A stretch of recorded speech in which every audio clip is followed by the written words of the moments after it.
En 2018, les contribuables français ont payé 138 € de redevances audiovisuelles pour financer le service public. Les Français paient, les Français casquent, et pendant ce temps-là, c'est la liberté d'expression qui recule. Alors, avant le 31 décembre de cette année, donnez-nous la valeur de cette redevance pour augmenter la portée de la voix de TV Liberté, pour que vos impôts aillent réellement à vos idées. Aidez-nous à porter la voix de la résistance, la voix de la dissidence. Aidez-nous à défendre vos idées. Donnez à TV Liberté.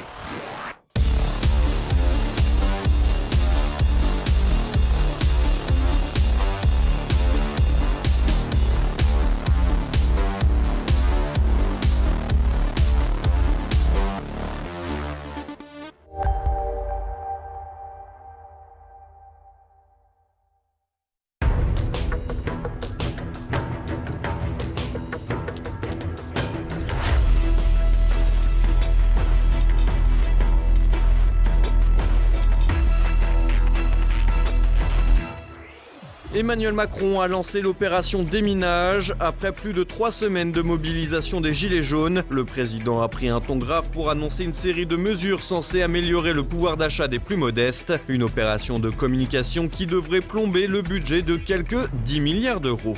Galvanisés par leur mobilisation, les Gilets jaunes pourraient bien se lancer sur le terrain politique. À 6 mois des élections européennes, certains porte-parole envisagent la constitution d'une liste. Des projets qui seront difficiles à réaliser au vu des disparités du mouvement. Le Brexit malmené, plus de 2 ans après le vote en faveur de la sortie de l'Union européenne, les Britanniques sont dans l'expectative. Le Premier ministre Theresa May peine à faire valoir son texte auprès des parlementaires et pourrait finalement échouer à conclure un accord. Madame, Monsieur, bonsoir. Emmanuel Macron a parlé. Après 10 jours de mutisme, le président a annoncé lundi soir plusieurs mesures visant à calmer la colère des Gilets jaunes. Des mesures coûteuses pour l'État malgré des effets vertueux assez faibles. Un trou de 10 milliards dans le budget et des Gilets jaunes pas vraiment satisfaits.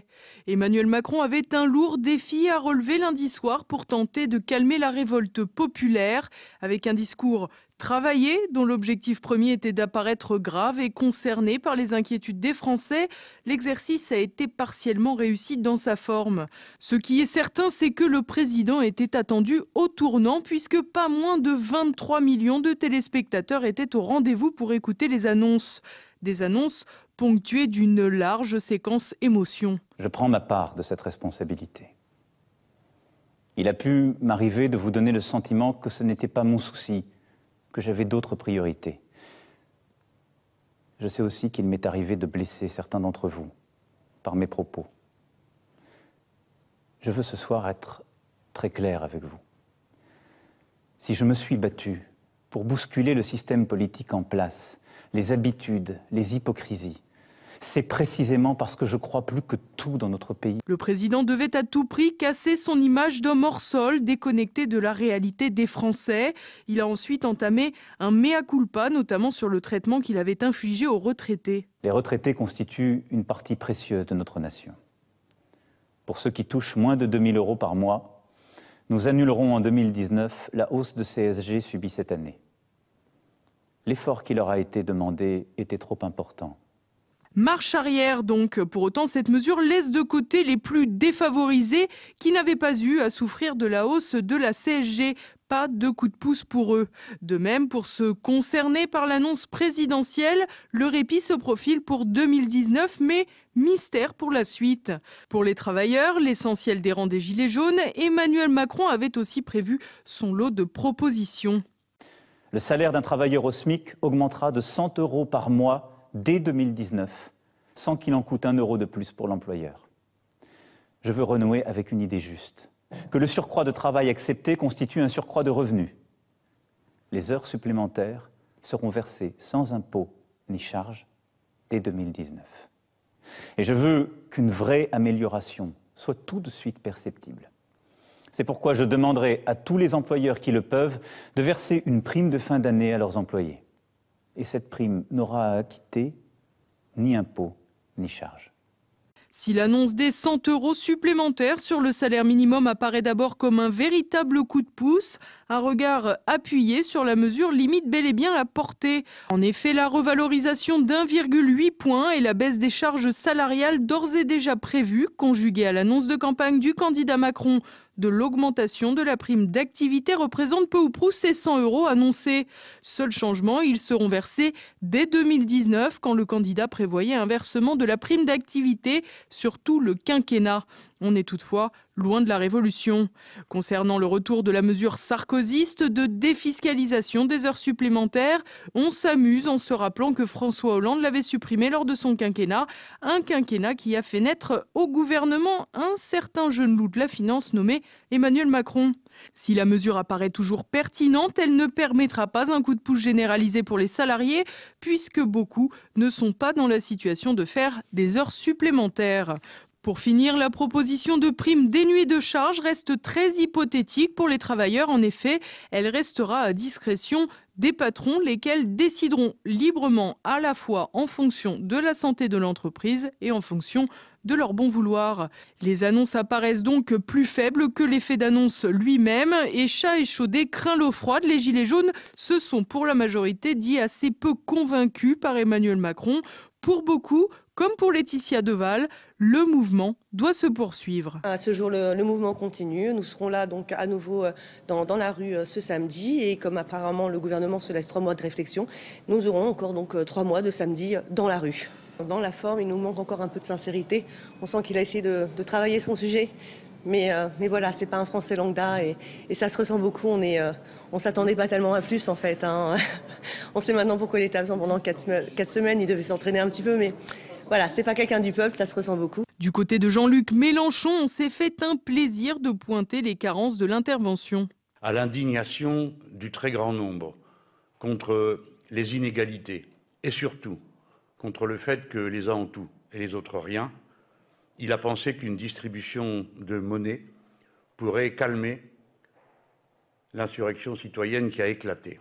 Je crois que l'acte 5 qui se jouera samedi prochain, l'acte 5 du début de la révolution citoyenne dans notre pays, sera un moment de grande mobilisation. Mais bien sûr, comme tout un chacun, je m'en remets à la décision qui sera prise par ceux qui sont dans l'action. Et si Emmanuel Macron n'est pas parvenu à répondre aux attentes de tout le monde, ces annonces auront toutefois un très lourd impact sur le budget de l'État qui devrait être amputé de quelques 10 milliards d'euros, selon le chiffrage du ministre du Travail Muriel Pénicaud. Une perte qu'il faudra donc compenser d'une manière ou d'une autre. Pour l'heure, rien n'a été décidé pour rééquilibrer le budget qui va devoir être révisé. Contrairement aux demandes des Gilets jaunes, aucun rétablissement de l'impôt de solidarité sur la fortune n'est envisagé. Seule une timide chasse à la fraude a été évoquée par le président, sans pour autant définir la marge de manœuvre qu'il compte employer pour s'attaquer aux GAFA et autres multinationales ultra puissantes qui ont fait de l'évasion fiscale un art de vivre. De même, pour augmenter son capital compréhension, le président a déclaré vouloir consulter davantage les Français, notamment par le biais des maires des communes du pays. Ultime vœu pieux de la douzaine de minutes présidentielles, l'annonce d'un débat sur l'immigration qui sonnait comme une véritable farce alors que le pacte de Marrakech venait tout juste d'être signé. Les Gilets jaunes pourraient bientôt être face aux urnes. Après l'allocution présidentielle, plusieurs porte-paroles ont indiqué que le mouvement pourrait constituer une liste pour les élections européennes de mai prochain. Voter jaune pour les européennes serait bel et bien possible. Lundi soir, après l'intervention d'Emmanuel Macron, un gilet jaune a indiqué que la mobilisation avait décidé de lancer une transcription électorale du mouvement. L'objectif, présenter une liste pour les futures élections européennes. Un cauchemar pour le mouvement présidentiel ? Rien n'est moins sûr. En effet, tout porte à croire que la rupture avec les hommes politiques en général est un des dénominateurs communs des Français mobilisés. Ainsi, peu d'entre eux représentent un potentiel électeur d'Emmanuel Macron. La constitution d'une liste de gilets jaunes ne devrait donc pas faire d'ombre à La République en marche. Au contraire, une telle liste pourrait en effet permettre au président de fragmenter son opposition. Car si beaucoup de gilets jaunes auraient pu être tentés de voter pour les partis les plus proches du peuple, tels que le Rassemblement national ou la France insoumise, ils auront alors la possibilité de voter pour cette liste des gilets jaunes. De quoi engendrer une perte non négligeable pour les mouvements de Jean-Luc Mélenchon ou de Marine Le Pen. Dans un sondage, le JDD a estimé le vote pour une telle liste aux alentours de 12%, avec une chute de 3 points pour les deux partis considérés comme populistes. Les 6 autres points proviendraient sans doute en grande partie de l'abstention. Du côté du mouvement de la majorité, qu'il y ait une liste jaune ou non, le score ne varie pas et conserve aux alentours des 20%. Mais l'avantage est qu'avec cette liste, Marine Le Pen et Jean-Luc Mélenchon deviennent bien moins menaçants. Pour les Gilets jaunes, loin des calculs politiques, l'opération consiste à poursuivre la mobilisation qu'ils perçoivent comme une reprise en main de leur destin. Mais pour ce faire, le mouvement n'échappera pas cette fois à une véritable organisation. En effet, cette organisation en tant que telle du mouvement pour la campagne va nécessiter des compétences en matière électorale. Il faudra également réunir des financements, même si tout porte à croire qu'une liste de gilets jaunes franchira haut la main la barre des 3% nécessaires pour être remboursée des frais. D'autre part, qui dit organisation dit aussi uniformisation et c'est sans doute là que le bas blesse. Car au fil des semaines, les revendications des Gilets jaunes se sont multipliées, ont évolué et parfois même se sont contredites. Il faudrait donc parvenir à une profession de foi consensuelle, rien d'une mince affaire. Pour autant, de plus en plus de Gilets jaunes semblent se concentrer sur les notions de souveraineté. Beaucoup considèrent d'ailleurs, après l'allocution du président de la République, qu'il n'a de toute façon pas les coups des franches, reprochant une partie de leur doléance directement à Bruxelles.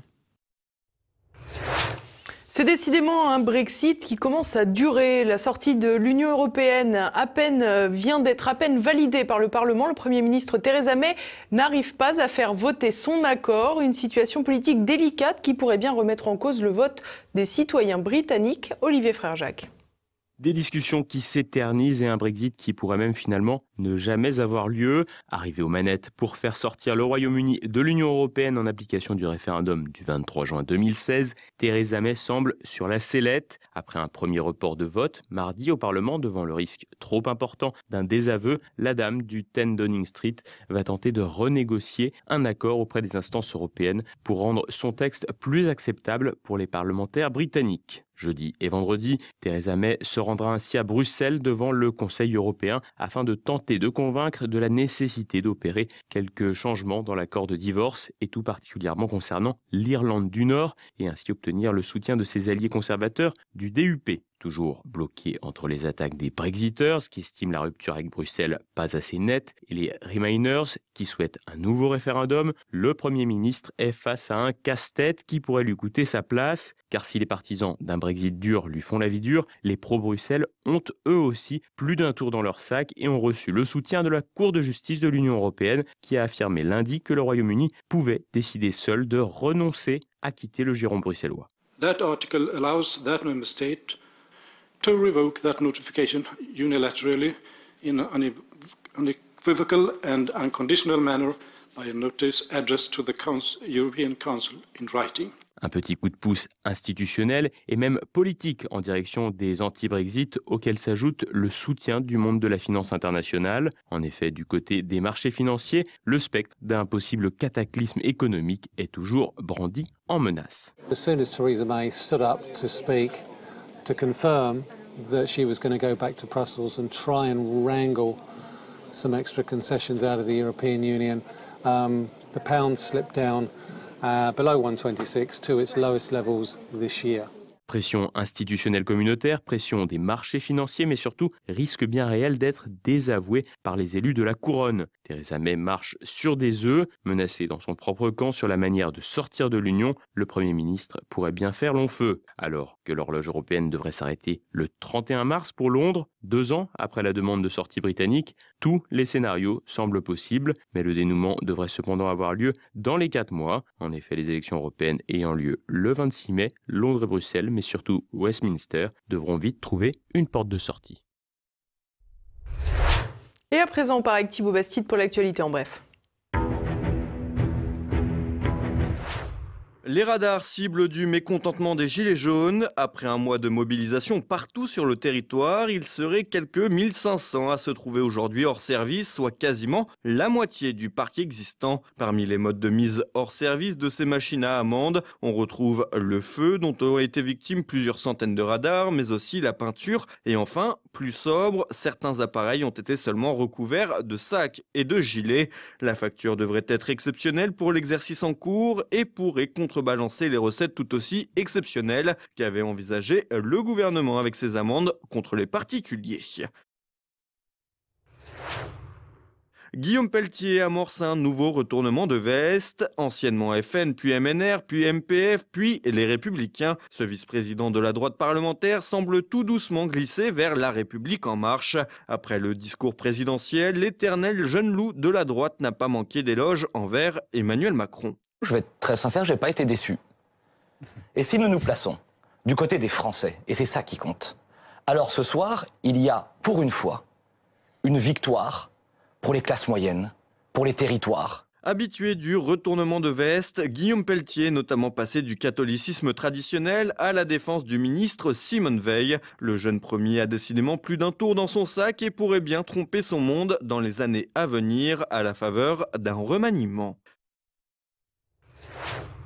Sale temps pour la charcuterie. Selon l'Agence nationale de sécurité sanitaire, le nombre de contaminations à la salmonelle typhimurium de la charcuterie a explosé en 10 ans. 2500 cas ont été recensés en 2017 contre 50 en 2007. Que ce soit le saucisson, le jambon ou encore les rillettes, de nombreux produits charcutiers, notamment à base de viande de porc, sont concernés. Ces salmonelles peuvent se propager dans les élevages dont les bâtiments ne sont pas bien nettoyés lors d'un contact entre le tube digestif et des muscles de l'animal au moment de l'abattage ou encore par des couteaux mal désinfectés. Cette bactérie provoque des gastro-entérites, de la fièvre et même des septicémies pour les plus fragiles.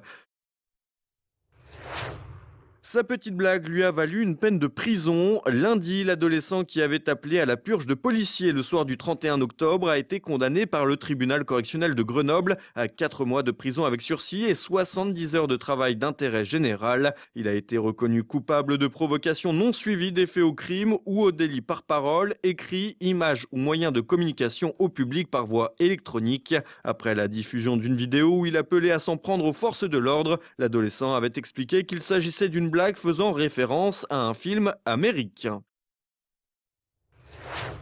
Le Kosovo fait toujours autant débat. 10 ans après sa déclaration d'indépendance, cette excroissance albanaise en territoire serbe est loin de faire l'unanimité. Madagascar a déposé une note de retrait de la reconnaissance du Kosovo, devenant ainsi le 12e pays à avoir annulé sa reconnaissance de cet État. Un retrait de Madagascar qui fait suite à celui des îles Salomon en océan Pacifique et à celui en novembre des îles Comores, pourtant majoritairement sunnites. Les précédents pays à avoir retiré leur reconnaissance du Kosovo sont également des États de petite taille et s'ajoutent à une soixantaine d'autres grands parmi lesquels la Chine, l'Inde ou encore la Russie. Et voilà, on arrive déjà à la fin de cette édition. Dans un instant, retrouvez notre Zoom du jour. Maurice Signolet est commissaire divisionnaire honoraire de la police nationale. Il revient sur l'ensauvagement de la France et la responsabilité des politiques. Un jour, j'étais à une réunion parce qu'il y avait un abribus où il y avait des agressions de personnes seules le soir assez fréquentes. Et donc tout le monde s'est réuni et tout le monde a discuté. Alors, s'il y avait des agressions, c'est parce que l'éclairage public n'était pas assez puissant. C'est parce qu'il y avait une aide troène qui dissimulait à la vue, etc. Et j'étais là, je disais, mais c'est pas possible, on en est là. Et donc à la fin, je me souviens, le préfet, j'avais dit, mais est-ce qu'on peut... Donc pour lutter contre ces agressions, il fallait faire intervenir l'EDF, il fallait voir avec Claude Decaux pour qu'il déplace... Enfin, on en était là. Et j'avais dit, mais on pourrait peut-être mettre en prison celui qui fait les agressions. Ah mais non, j'avais rien compris à la police de proximité. Et puis ce soir, retrouvez un nouveau numéro de La Petite Histoire. Cette semaine, Christopher Lahn nous parle de la contre-attaque victorieuse de la Marne lors de la Première Guerre mondiale.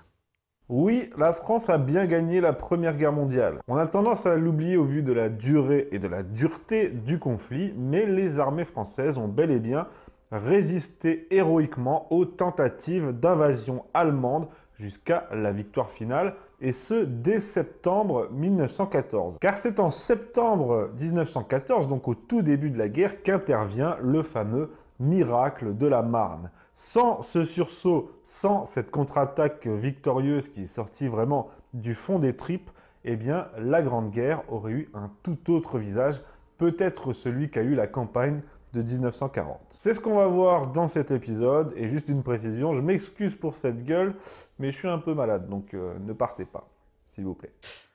Et ben voilà, soigne-toi bien. Christopher retrouve également pour l'histoire passé-présent. Philippe Conrad évoque l'histoire du poujadisme, puis Anne Sicard termine les aventures de Jeanne Mance, cofondatrice de la ville de Montréal. Ensuite, Alain Herbert présente son ouvrage Jacques Chevalier, les fidélités successives du dernier maire d'Alger.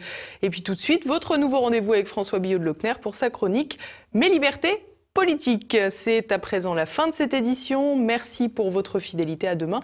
Bonsoir.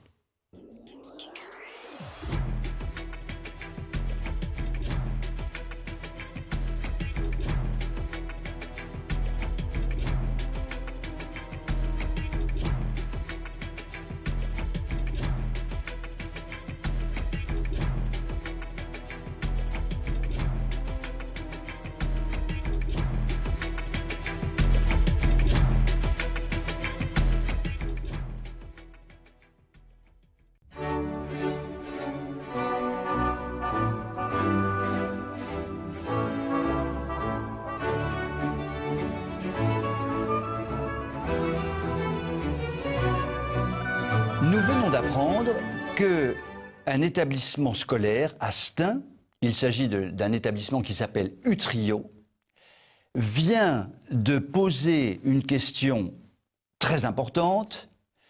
Est-il envisageable que l'adjoint au proviseur soit un ancien gendarme? Et les professeurs, massivement, ont répondu que c'était impossible. Alors, petit retour en arrière. Il y a quelques semaines, la violence s'installait dans 2 ou 3 établissements, avec notamment dans un établissement une menace avec un revolver d'un professeur. Alors, il faut quand même savoir que depuis des années, la violence dans les établissements scolaires a pris des proportions considérables, puisque l'on parle à peu près de 100 000 actes de violence par an dans l'ensemble des établissements, alors que dans les années 50, l'on comptait ces violences sur les doigts de la main. Donc on s'aperçoit que cette violence est en explosion. On pourrait imaginer que prendre un ancien gendarme comme professeur adjoint à Utrio, à Stein, n'est pas véritablement scandaleux. Eh bien, l'Éducation nationale a protesté et trouve cela scandaleux. Pourquoi ? Parce que le logiciel fondamental de l'éducation nationale est basé sur un libertaro-marxisme qui fait que l'ordre, la sécurité sont des notions véritablement insupportables. Mais il y a aussi, au fond de chaque professeur, une sorte de fond philosophique qui consiste aussi à protéger sa propre personne. D'où les protestations lorsqu'il y a des violences dans les lycées. Il va falloir, une bonne fois pour toutes, que l'éducation nationale prenne une position claire. Ou bien elle garde ce fondement libertaro-marxiste, et à ce moment-là, il faut admettre toutes les violences possibles. Les violences, finalement, sont une expression libertarienne, il faut l'admettre.